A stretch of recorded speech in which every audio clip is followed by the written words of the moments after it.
Hi, welcome back. We're in Matthew. We're going to be starting at chapter 5 today. So today I had to take my son to court. Those of you that follow me know he has schizophrenia, and his episodes can be pretty intense.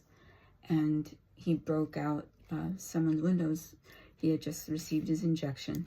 It's an antipsychotic. It's supposed to quiet a lot of the noise in his mind, voices, things he sees. I really can't say if it's working or not because it seems like nothing is working.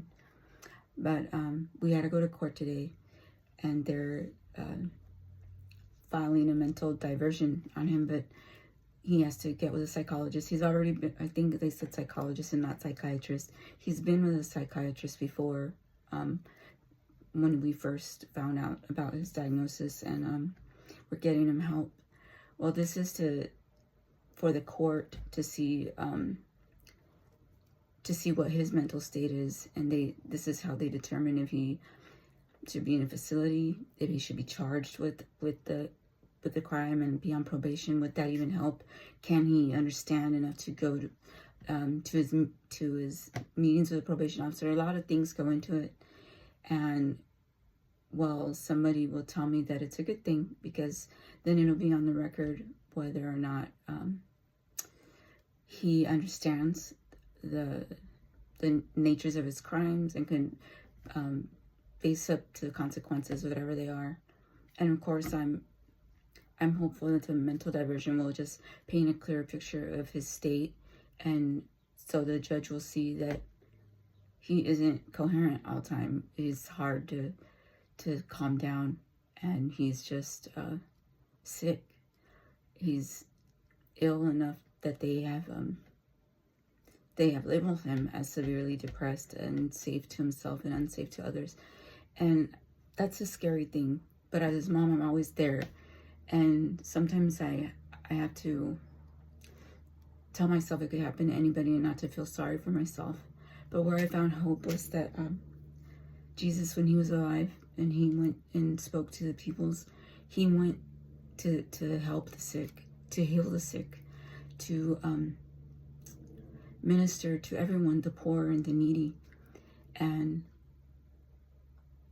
I can believe that that's what this word is for. It's to minister to me who's in need. It is to help me pray for my son who is the sick. It is in hope that I will not lose my faith, because that's what it took. And in fact, he talks about a lot of it being the faith when the disciples had to step out in the water and take his hand, or the disciple took his hand, or when the paralytic got up and walked. It all started with faith. Or when the woman with the issue of blood reached out her hand just to touch the hem of his garment, it was all because of faith. When he rose the daughter from the dead, it was all because of her father's faith. And the word applies to everyone. And if you are in need, if you are sick, if you don't understand your circumstance and you think it's unfair,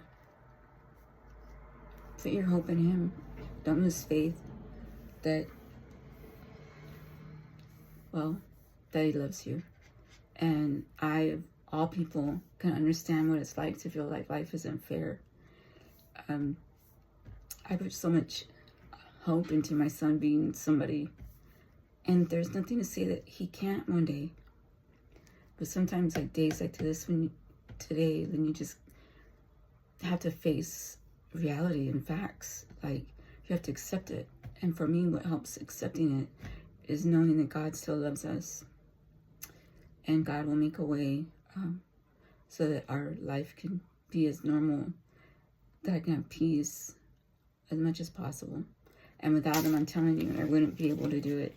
And so as I read that, and I don't know why, I don't know if you agree, but as I read that, when the Pharisees were, because they ragged on him, like, why do you sit with criminals? Why do you sit with the tax collectors? Why do you sit with these kind of people, like these low-life people?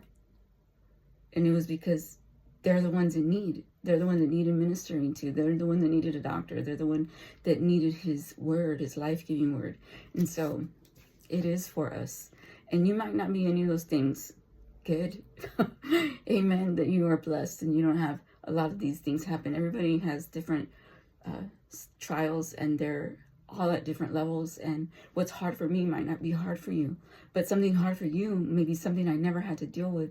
And it's still a trial. It still pulls at your heart. It still crushes you. It still changes your personality, and it affects your character, and it affects your the way you look at life and the hope you have in you, because you're disappointed or life didn't turn out how it is. So how you wanted it to. I mean, well, let's just keep reading, okay? And so I say all that, and instead of a long prayer, I'm just going to say, Lord, right now, bless us in your reading. In your reading as we read, Lord, may we have faith that it takes to believe. May we have faith not to lose hope. May we have faith to keep opening this book no matter how hard it gets. And remember that you yourself said that you were there for the needy, for the sick, for those that needed restoring and healing, and those that came to find you because we knew that your word is true. And as you said, you don't only heal the physical, but you save the soul. And so whatever you're doing, Lord, I pray that our hearts and our minds are in a place where we can understand that more and more every day as we dive in and not lose hope. We thank you and we praise you. Amen. I'm not going to say a lot more on this, but it isn't easy. It isn't easy saying why I believe sometimes, because it isn't always a good day like today. But I do believe. So let's just jump right in. And hopefully these will open our eyes just a little bit more to what I was saying when I opened up. Chapter 5. And seeing the multitudes, he went up on a mountain, and when he was seated, his disciples came to him. Then he opened his mouth and taught them, saying, Blessed are the poor in spirit, for theirs is the kingdom of heaven. Blessed are those who mourn, for they shall be comforted. Blessed are the meek, for they shall inherit the earth. Blessed are those who hunger and thirst for righteousness, for they shall be filled. Blessed are the merciful, for they shall obtain mercy. For they shall obtain mercy. Blessed are the pure in heart, for they shall see God. Blessed are the peacemakers, for they shall be called sons of God. Blessed are those who are persecuted for righteousness' sake, for theirs is the kingdom of heaven. Blessed are you when they rival and persecute you, and say all kinds of evil against you falsely for my sake. When we talk about him and you get those looks, and you get those non-believers that just look at you like you're crazy, you're a bigot. They just don't understand. But this word is something else when it says, when they persecute you and say all kinds of evil against you falsely for my sake, because you're talking about Jesus, and what he wants you to do is that rejoice and be exceedingly glad. For great is your reward in heaven, for so they persecuted the prophets who were before you. It's not brand new. It's always been something that people did, non-believers did. The persecution was always there. The mockers were always there. Believers are salt and light. You are the salt of the earth, but if the salt loses its flavor, how shall it be seasoned? It is then good for nothing but to be thrown out and trampled underfoot by men. You are the light of the world. A city that is set on a hill cannot be hidden. Nor do they light a lamp and put it under a basket, but on a lampstand, and it gives light to all who are in the house. Let your light so shine before men, that they may see your good works and glorify your Father in heaven. You don't even have to be so loud about it. In fact, he says, don't boast. Don't do good things just for attention. Don't live right. Don't do good things because you think somebody's looking. Do it all the time. And that is the light that'll shine from you in how people see God through you. They can just tell. It's in your countenance, in your demeanor, in the way you are. It's a change that doesn't happen overnight sometimes. And sometimes you just see somebody evolve. I know I have, and I just pray to be there like that. Christ fulfills the law. 17. Do not think that I came to destroy the law or the prophets. I did not come to destroy, but to fulfill. For surely I say to you, till heaven and earth pass away, one jot or one jot or one title will be by no means passed from the law till as fulfilled. Whoever therefore breaks one of the least of these commandments and teaches men so shall be called least in the kingdom of heaven. But whoever does and teaches them, he shall be called great in the kingdom of heaven. For I say to you that unless your righteousness exceeds the righteousness of the scribes and Pharisees, you will by no means enter the kingdom of heaven. Let me say something there, because I learned this word legalism in church Sunday. That a lot of things people will pull out of the Bible to just paint a picture of you and what you're doing as wrong, and they get their point. Everybody has their perspective on things, and when they make things like that, like all of you women should wear skirts, all of you should do this A, B, C, or D, or you're not living righteously.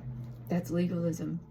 Well, what we have here is a guide, but we're in no way, and he says it, and we'll find it many times, and I hope I can point it out, he doesn't call us to be perfect. Okay, so don't get discouraged as we read that. And I feel like I have to say that, because when people hear the word righteous, they think that you're trying to be high and mighty. That's not what it is. It's you separating yourself from those things that no longer serve you anymore, because you're living a life that is pleasing to the Lord. And why do you want it pleasing to the Lord? Because you have found a love for the Word and God, and you know He's real. And when you have that relationship, I'm telling you from experience, it's something you really do desire. And you're going to battle it every day. I do. If you live in this world, it's something that's a sure thing. I battle it every day when I deal with my son, when I'm having to climb back up in this corporate ladder because I made mistakes and I'm starting all over again. When I see others doing well and I want to be like, well, God, like I'm doing everything right and you still don't bless me. It's not as easy as that sometimes. God's timing has to be involved. Relationship is there with God. There's a prayer life. There's a worshiping life. It's a life. It could take more than you desire for things to start happening. But don't let it discourage you when you hear these kind of things. For I say to you that unless your righteousness exceeds the righteousness of the scribes and Pharisees, you will by no means enter the kingdom of heaven. I can't explain why His word is so clear and we strive to live like that, but we fail every time, and He knows it, because He came to die on the cross to forgive us, to love on us through His sacrifice. And it's funny, because if we were better than the Pharisees and better than the prophets, and if we were perfect, we wouldn't need God. So see, there's always a contradiction of that kind of stuff. Like, and I always use that contradiction because there's so much issue we're not going to understand. And that's why we have to just keep reading and remember that we won't understand everything. And I hope I don't turn you off to reading. And in fact, I'm only going to read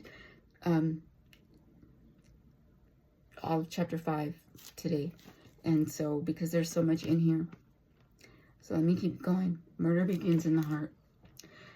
You have heard that it was said to those of old, you shall not murder, and whoever murders will be in danger of the judgment. But I say to you that whoever is angry with his brother without a cause shall be in danger of the judgment. And whoever says to his brother, Raka, shall be in danger of council. But whoever says, you fool, shall be in danger of hellfire. Therefore, if you bring the gift to the altar, and let me, Raka meaning empty head. Okay, so when and whoever says to his brother, Raka, like you fool, basically empty head, nothing there, shall be in danger of the council. But whoever says you fool shall be in danger of hellfire. Therefore, if you bring your gift to the altar, and there remember that your brother has something against you, leave your gift there before the altar, and go your way. First be reconciled to your brother, and then come and offer your gift. Agree with your adversary quickly while you are on the way with him, lest your adversary deliver you to the judge hand you over to the officer, and you be thrown into prison. As surely I say to you, you will by no means get out of there until you have paid the last penny. Reconcile is with your enemy. Turn it over to God. Let him be your vindicator. When He says take it to the altar, bring it to Him in prayer. It'll go better than if you do it your way and you have to pay the consequences by the law, by making things right your way. Like, it's almost impossible. That enemy will still be your enemy, and most cases, what have you like achieved? So just give it up instead of carrying that burden with your enemies. That's how I read it. And that was, again, how murder begins in the heart. How that anger and hate that we feel towards somebody can brew and turn into something ugly like that. I'm just thankful that we can give it up. Let him carry it for you. Adultery in the heart. You have heard that it was said to those of old, you shall not commit adultery. But I say to you that whoever looks at a woman to lust for her has already committed adultery with her in his heart. If your right eye causes you to sin, pluck it out and cast it from you. For it is more profitable for you that one of your members perish than for your whole body to be cast into hell. And if your right hand causes you to sin, cut it off and cast it from you. For it is more profitable for you that one of the members perish than for your whole body to be cast into hell. Marriage is sacred and binding. Furthermore, it has been said, whoever divorces his wife, let him give her a certificate of divorce. But I say to you that whoever divorces his wife for any reason except sexual immorality causes her to commit adultery, and whoever marries a woman who is discovered commits adultery. There's a lot of things in here that are like, we're doing it, like I've done it, I'm guilty of it. Am I doomed? That's why we're reading, and that's why we are striving to be in relationship with him, because God will search our hearts and our minds. God will know if we are repentant. If we had repented, he will know what we battle with. All of these, I could say I failed at, like, have hate in my heart, have been lustful, have looked at somebody in a way I shouldn't have had relationships I shouldn't have. Does that mean I'm doomed for hell if I hadn't changed my ways? That's how I read it. But we give it to him because he's reading the old law, what was in the Old Testament. Jesus came in the New Testament to pay the price. So does it get rid of those old laws that God told us to hold to? No. But it's him that is, it's like he's coming to court with us, and he's seeing the judge for us, and he's talking to God in our defense, and he is the one that's seeing that we have paid for our consequences. And technically, we can never pay for what we have done. We can never pay and make right all the wrongs that we have done. So that's why we can't just say, throw the Bible out, because it doesn't count. None of us can be perfect. God knows that. So James forbids oaths. Again, you have heard that it is said of old, you shall not swear falsely, but shall perform your oaths to the Lord. But I say to you, do not swear at all, neither by heaven, for it is God's throne, nor by earth, for it is his footstool, nor by Jerusalem, for it is the city of the great King. Nor shall you swear by your head, because you cannot make one hair white or black. But let your yes be yes, and your no, no. For whatever is more than these is from the evil one. Go the second mile. You have heard that it was said, an eye for an eye, and a tooth for a tooth. But I tell you not to resist an evil person, but whoever slaps you on your right cheek, turn the other to him also. If anyone wants to sue you and take away your tunic, let him have your cloak also. And whoever compels you to go 1 mile, go with him too. Give to him who asks you, and from him, and who wants to borrow from you, do not turn away. Love your enemies. And these we're reading, you probably already know, it's letters in red. It's Jesus's word, and he's going over the laws as they were given. Love your enemies. You have heard that it was said, you shall love your neighbor and hate your enemy. Let me correct that. The law of God, not the law of man, because as we continue to read, there's Pharisees, there's the judges, there's the kings, there's all kinds of people that made certain laws. But I'm talking about God's law, the statutes, the covenant, the commandments. That's what I'm talking about. Love your enemies. You have heard that it was said, you shall love your neighbor and hate your enemy. But I say to you, love your enemies, bless those who curse you, do good to those who hate you, and pray for those who spitefully use you and persecute you.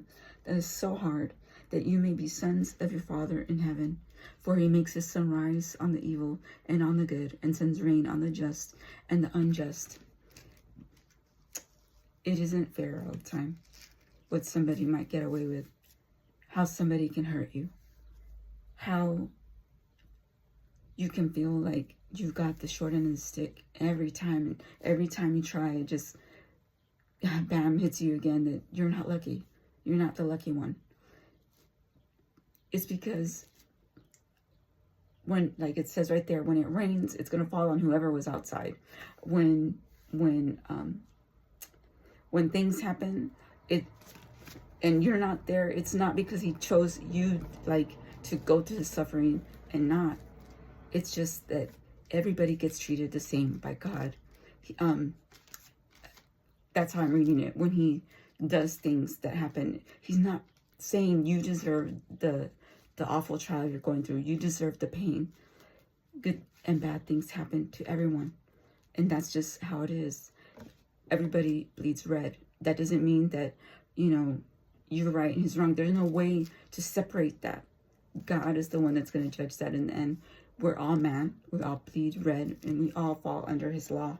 And so when I read that, that's how I come to understand it. And it comes to mind sometimes to help me say, well, why not me? Like, it's just things happen. Bad things happen to good people. And there's no, when he says the sun will rise on the evil and the good and sends rain on the just and on the unjust, that's not saying that they're right or wrong.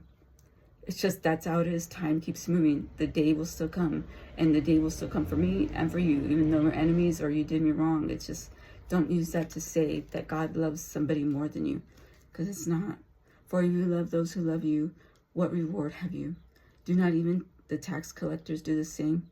And if you greet brethren only, what do you do more than others? Do not even the tax collectors do so? Therefore you shall be perfect, just as your Father in heaven is perfect. There's always somebody that tries us that's just a little bit different. And sometimes it takes effort to be nice to them and talk to them in the office, or just to say good morning, because they just have that attitude. you just don't want to deal with. But when you make that effort, it's an effort. And that's what God is saying. Like, it's easy to love your boys and your girl. Like, it's easy to call them up and see how they're doing. It's easy. But when it's that one person that just gets on your nerves, and they just, for whatever reason, have to speak to you, and you make an effort to speak with them and have an open mind, that's what God is saying. It's easy to love those you love. But when you step out of yourself and make a new friend, when you step out of yourself and treat everybody the same, then you're doing as God would want you to do. There's so much in this New Testament, and so we're just going to go with it. And I know I ramble on and on, but I'm treating it like we're reading together. And maybe it's a question that pops out to you, and hopefully something I said will help, or your comments will help us. And that was our read today. Thank you for joining. As always, take care of yourself. God bless you. Bye.